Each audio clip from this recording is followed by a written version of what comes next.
வணக்கம், welcome back to மிஸ்குலா creations. சளி தொல்லையை விரட்டுறதுக்கு, முக்கியமாக நெஞ்சு சளி தொல்லையை போக்குறதுக்கு ஒரு ஹெல்த்தியான சுட சுட மட்டன் நெஞ்செலும்பு சூப் எப்படி செய்யலாங்கிறத பற்றி தான் பார்க்க போகிறோம். வாங்க வீடியோக்குள்ளே போகலாம்.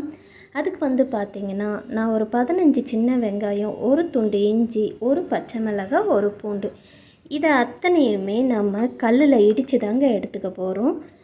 அப்போ தான் டேஸ்ட்டு இன்னும் கூடுதலாக இருக்கும். அண்ட் பார்த்திங்கன்னா, நான் குழந்தைங்களுக்கு கொடுக்க போகிறேங்கிறதுனால ஒரே ஒரு பச்சை மிளகாய் தான் ஆட் பண்ணியிருக்கேன். நீங்கள் மேக்ஸிமம் ஒரு 2 மிளகாய் போல் சேர்த்துக்கோங்க.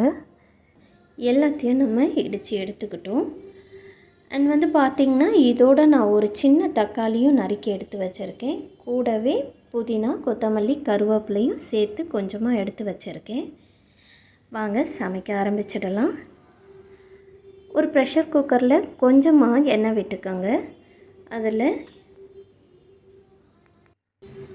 ஒரு பிரிஞ்சி இலை, சின்னதாக ஒரு துண்டு பட்டை, 2 லவங்கம், ஒரு அன்னாச்சிப்பூ, கொஞ்சமாக கல்பாசி, இது அத்தனையும் எண்ணெயில் சேர்த்து பொரிக்க விட்டுக்கலாங்க. அடுத்து நம்ம இடித்து எடுத்து வச்சுருக்க வெங்காயம், இஞ்சி, பூண்டு, இது அத்தனையுமே நல்லா சேர்த்து கலந்து விட்டுக்கலாம். அடுத்து எடுத்து வச்சுருக்க கொத்தமல்லியும் சேர்த்து இதையுமே நல்லா வதக்கி விட்டுக்கலாங்க. அடுத்ததாக எடுத்து வச்சுருக்க தக்காளியுமே சேர்த்து அதையுமே வதக்கி விட்டுக்கலாம். அண்ட் தக்காளி சீக்கிரம் வதங்கணுங்கிறதுக்காக கொஞ்சமாக கல்லுப்பு ஆட் பண்ணிக்கோங்க. அண்ட் பார்த்திங்கன்னா, எனக்கு ஆயில் கம்மியாக வேணுங்கிறதுக்காக நான் கொஞ்சம் ட்ரையாக இருக்க மாதிரி ஆயில் சேர்த்துருக்கேன். உங்களுக்கு நல்ல ஆயில் வேணும்னா கொஞ்சம் தாராளமாக ஆயில் சேர்த்துக்கோங்க. அண்ட் அடுத்து என்னென்ன மசாலா சேர்க்கலாங்கிறத பார்ப்போம்.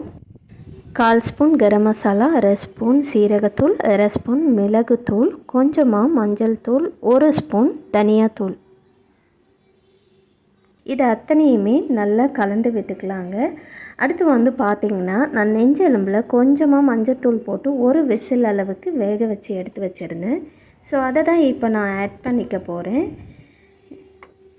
இதை நல்லா மிக்ஸ் பண்ணி விட்டுக்கலாங்க. மிக்ஸ் பண்ணி ஒரு 1.5 கிளாஸ் அளவுக்கு தண்ணி சேர்த்து இதை குறைஞ்சது ஒரு 4-5 விசிலுக்கு விட்டு வேக வச்சு இறக்கிக்கலாங்க.